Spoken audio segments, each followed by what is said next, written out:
바이든 미국 전 대통령 전립선암 진단을 받았고 뼈까지 전이된 암을 놓고 영국 찰스 3세 국왕이 암 진단을 받고 치료를 시작했다고 영국 왕실이 공식 발표했습니다.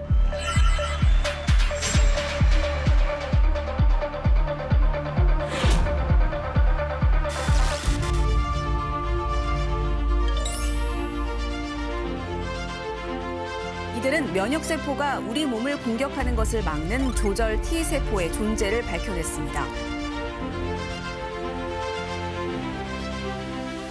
この線性 T 細胞っていうのを標的にしまして、それを減らしてやりますと、この免疫反応が上がります。ということは、がん免疫に使えるということになります。 이 연구를 토대로 암과 자가 면역 질환의 치료법 개발이 촉진되고 있습니다.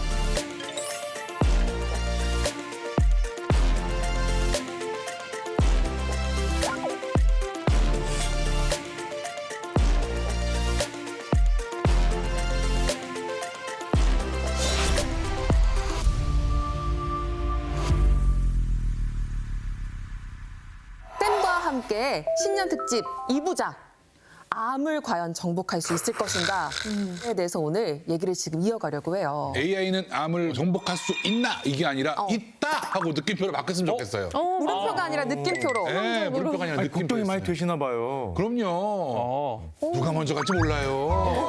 함부로 하지 마세요. 모르는 겁니다. 누가 먼저 갔다. 근데요, 쌤, 아까 화면에도 나왔는데 그 2025년 노벨 생리의학상은 어떤 연구가 받게 된 거예요? 2025년 노벨 생리의학상은 우리 몸의 면역이라고 하면 다들 외부 물질이 들어왔을 때 우리 몸이 싸워주는 거를 생각을 하는데요. 네. 근데 이게 외부군이 들어왔을 때 싸우는 거는 좋은데 네. 간혹 자가 면역 질환, 내 몸을 공격하는 T세포도 있다라는 그 존재 자체를 밝힌 겁니다. 그래서 면역의 브레이크를 찾아낸 과학자들에게 수여가 됐습니다.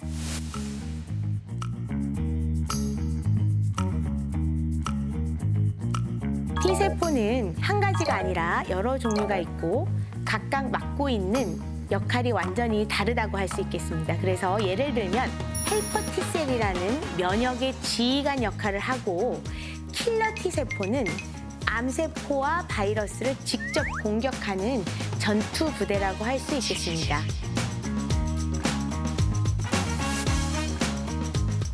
그리고 오늘 우리가 이야기할 조절 T세포는 면역이 과하게 폭주하지 않도록 브레이크를 잡아주는 역할을 합니다.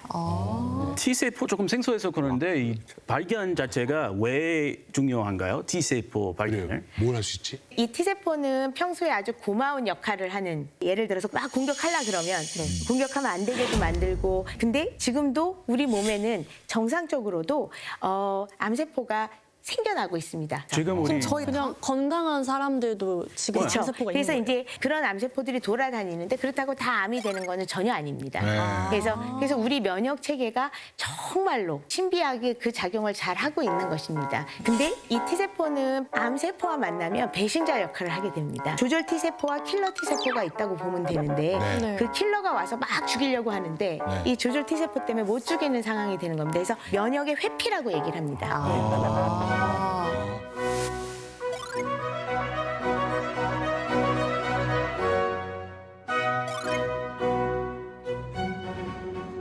조절 T세포의 발견이 있었기 때문에 암의 숨은 전략을 알게 되고 그다음에 더 나아가서 암 치료의 전략을 연구하게 되는 일이 되었습니다.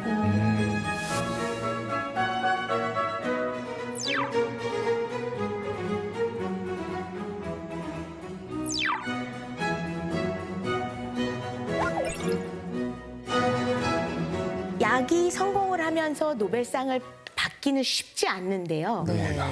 이 두 분에 의해서 그 우리가 흔히 얘기하는 사기의 진행이 많이 된 암 환자가 완치된 사례가 나옵니다. 완전히 이거는 패러다임을 바꿨다, 그런 평가를 받게 됩니다.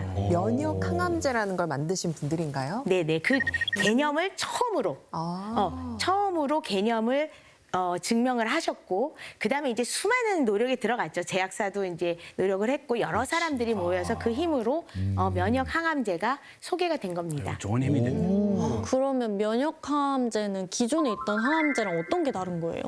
그렇죠. 우리가 보통 항암제 생각을 하면 막 머리 빠지고 막 토하고 네. 환자가 막 삐쩍삐쩍 말라가고 네, 네. TV에서 그렇게 막 그런 그 정말 고통스러운. 드라마에서도 그렇게 나오고 근데 요즘에는 많이 약들이 좋아져서 모든 환자분들이 그런 건 아닌데요. 기존의 항암제는 우리가 세포 독성 항암제라는 말을 해서 암세포를 직접 공격해서 죽이는 방식이었습니다. 아주 오랜 옛날에는. 그래서 정상 세포도 부작용을 겪게 되는 겁니다. 예를 들어서 뜨거운 국물 마셨다가 여기 대도 하루면 괜찮아지잖아요. 그런 것처럼 회복력이 있는 그런 정상 세포까지 같이 죽이게 되는 겁니다. 그래서 부작용이 생기게 되는데 손상되는, 그러니까 정상 세포도 다. 손상이 된다고 할 수가 있겠죠. 그런데 면역 항암제는 약이 암을 죽이게 하는 게 아니라 우리 몸의 면역 세포가 다시 스위치 언이 되면서 암을 공격하도록 만들어주는 치료입니다. 요즘에 암 걸리신 분들이면 저 약을 먹고 있나요? 아니요, 그게 그렇다고 해서 모든 암에 다 쓰이는 건 아니고요. 일부. 그래서 이제 환자분들이 와서 면역 항암제 어떤가요? 막 이렇게 얘기하는 분들이 있는데 네. 모든 암에 쓰이는 건 아니고 일정. 개일이 있군요. 예, 그 논의는 할수 종류들이 있지만. 있습니다. 그렇다면 선생님, 지금 아까 그 약은 어디에 제일 잘 됐습니까? 주로 어느 우리가 암에? 흑색종이라고 서양인들한테는 많이 생기는 암입니다. 그래서 이런 면역 항암제가 그 잘 듣는다는 거를 전 세계인들에게 확실하게 인상을 심어준 분이 계셨는데요. 우리 크리스가 잘 알겠네요. 발음 좋으세요. 지미 카터. 아, 저보다. 이게 원어로 한번 해주신다면? 뭐 지미 카터 맞아요. 아니 지미 카터. 저희 기억 나지 않으세요? 장수하면 이분 떠올렸잖아요. 맞아요. 100세까지 사셨다고. 아주 아름답게 사시다가 얼마 전에 돌아가셨잖아요. 그렇죠. 전 대통령. 그리고 얼마 전에 돌아가셨는데 그게 암이 아니라 노안으로 돌아가셨다고 합니다. 이분은 90세에 흑색종이 관과 뇌까지 전이된 우리가 소위 쉽게 말해서 말기 암 판정을 받았습니다. 당시 생존 가능성이 거의 없다고 했었는데요. 근데 의사들이 아까 말씀드린 면역 관문 억제제, 오. 그 면역 항암제를 혼조 박사의 발견을 기반으로 한 치료를 권했고 카터 대통령은 이 치료를 선택했습니다. 아, 그거 받으셨구나. 예, 그래서 놀랍게도 수여 4개월 만에 완전히 내전이 암이 사라지는 그런 오, 뼈까지 전이 그 됐었는데. 사기뿐만 아니라 간과 다른 뇌 전이가 됐었다고 합니다. 우와, 예, 예. 다 죽였구나. 그래서 그때 기사에 완치라고 나왔던 것 같아요. 예, 예. 우와. 그래서 90세 말기암 환자에게 기적과 같은 결과를 만든 치료. 그게 바로 2018년도 노벨상 연구에서 출발한 면역 항암제였습니다. 그래서 패러다임을 바꾼 노벨 의학상 2018년도. 예. 노벨상을 받으실 만하네요. 충분히. 그렇습니다. 좋은 살이네요. 근데 방금 쌤이 말씀하신 것처럼 제가 가끔 이제 뉴스를 보면은 뭐 새로운 게 발견됐어요. 뭐 이렇게 하는 뉴스는 되게 많이 듣거든요. 맞습니다. 근데 그게 뭐 뭔가 실질적으로 딱 도입이 되는 기간까지는 되게 오래 걸린다라는 생각이 들어요. 그래서 그게 기술의 간극이라고 얘기를 할 수 있는데 이 간극을 메워서 오늘날 암 치료가 여기까지 올 수 있었던 거는 CT, 뭐 MRI, 그다음에 PET-CT라는 얘기를 들어보셨을 거예요. 네. 보이지 않는 것까지 다 볼 수 있게 해주는 그런 기술이 어마어마하게 발전을 했습니다. 그래서 혹시 PET-CT를 찍어보신 적이 있습니까? 나 폐CT를 말하는 줄 알았더니 폐CT네요. 네. 그냥 CT랑 다른 점이 있는 거죠? 이거는 이제 어떻게 보면 제가 설명을 할 때 이렇게 환자들한테 설명을 해주는데 암세포의 기능을 보는 검사라고 하면 되겠습니다. 그래서 이제 예를 들어 암세포가 있는데 거죽은 남아 있고 안에 이렇게 죽어 있으면 저 사진을 CT를 찍거나 MRI를 찍으면 남아 있습니다. 예를 들어 이렇게 구멍이 있고 이렇게 동그랗게 이제 암 거죽이 남아 있는데 정말 약이 잘 들어서 환자가 좋아진 경우에 PET-CT를 찍으면 활동도가 없어집니다. 그래서 우리가 골드색으로 보이거든요, 사실은. 저기 보시면 골드색으로 보이시죠?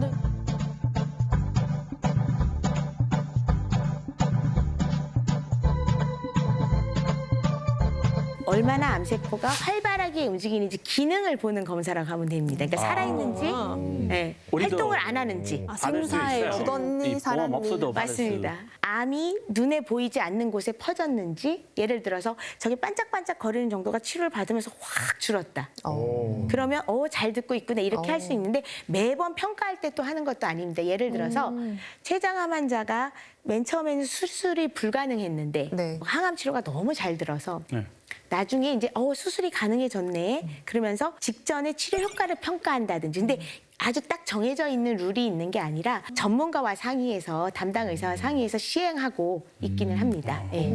개인적으로 항상 궁금한 게 있었는데 저 아까 그 MRI 기계나 CT 기계 이렇게 있잖아요. 그거 이렇게 원형이 돼 있는데 몸이 쏙 들어가는 거잖아요. 이렇게 제가 찍어보니까 혹시 그 덩치가 있는 분들은 지금 못 들어갈 수가 있거든요. 걱정이 돼서 그래요, 제가. 그건 나한테 물어보세요. 쌤한테 물어볼 필요가 없어요. 그럼 어떻게 들어갑니까, 저기? 바닥을 뜯어내고 들어간 적이 있습니다. 진짜로요? 바닥을 저 판을 좀 선생님도 저 놀라셨죠? 그때 저 이거 바닥 뜯어내고 하신 분들 옛날에 KBS 비타민 찍을 때였어요. 바닥 뜯어내면서 의사 생활 20년 만에 이 바닥은 처음 보는군요 하면서 그래서 선생님이 지하실에 내려가면 독일에서 온 MRI가 하나 있습니다. 그걸로 가시죠. 여기 구멍 이만한 데 있어요. 아, 독일 사람들 크니까. 네, 그래서 독일에서 온 MRI라면 가능할 것 같습니다. 네, 10배 있습니다. 그건 저에게 상담하세요. 아, 좋은 정보네요. 그래서 이제 이렇게 MRI나 CT 이제 중요한 이제 영상 기술이 정교해질수록 병원에서 쌓이는 데이터 양이 폭발적으로 늘어나기 시작한 겁니다. 그래서 요즘에 너무 사진을 많이 찍기 때문에 그 판독하는 영상의학과 교수님들, 전문가들이 네. 너무 피로도가 쌓여가고 있습니다. 왜냐하면 계속 봐야 되니까요. 그리고 MRI는 수억 픽셀이라고 얘기를 하고 CT는 수천만 픽셀이라고 얘기를 합니다. 그래서 의사가 다 해석하기 어려운 시대가 온 거죠. 네. 근데 물론 판독을 하긴 하는데 항상 피곤에 지쳐 있고 그래서 어느 순간 이 데이터를 분석할 또 하나의 두뇌가 필요하지 않을까? 그렇게 생각하는 요구도가 많이 생기기 시작하였습니다. 그래서 그 역할을 대표적으로 이제 맡게 된 것이 바로 AI입니다. 그리고 지금 네. AI 의료가 암 치료에 새로운 길을 열어가고 있다고 감히 말씀드릴 수 있겠습니다.